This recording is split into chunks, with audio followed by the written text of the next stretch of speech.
Hello, hello. In this video, I'm going to show you how to use the themes check create theme script.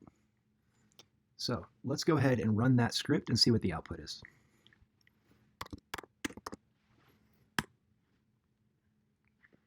Okay, we get createTheme.js is up to date with all the Daedalus themes.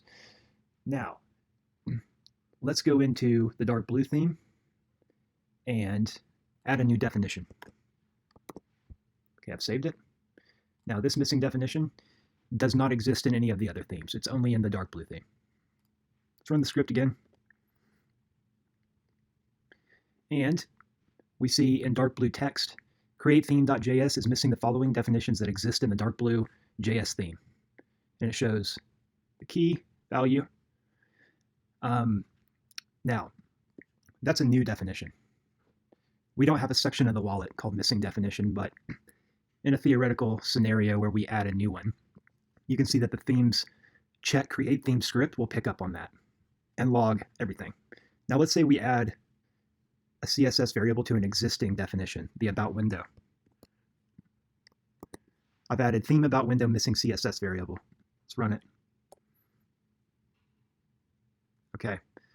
createTheme.js is missing the following definitions that exist in the dark blue theme, and it's got our theme about window missing CSS variable. And then what if I add the same ones to yellow.js?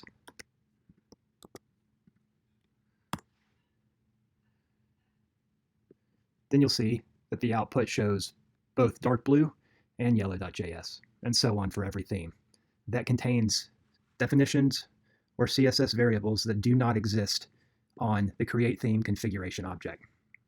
Now, a potential use case for this is, let's say that you're adding a feature to Daedalus, or you're adjusting some styles, and you go into one of the themes, like we've done in dark blue, and you add new variables, or you change the name of a variable. Well, the create theme configuration object has to be updated to match the existing theme outputs in dark blue, dark cardano, light blue, white, yellow. They all need to match. So this script, themes check create theme, allows you to compare the create theme configuration object against the theme outputs to ensure that they match. So now that I know which ones are missing on the create theme config object, I'm going to add those in and run the script again to see what the output is. createTheme.js is up to date with all the Daedalus themes. So it didn't find any discrepancies. It's good to go.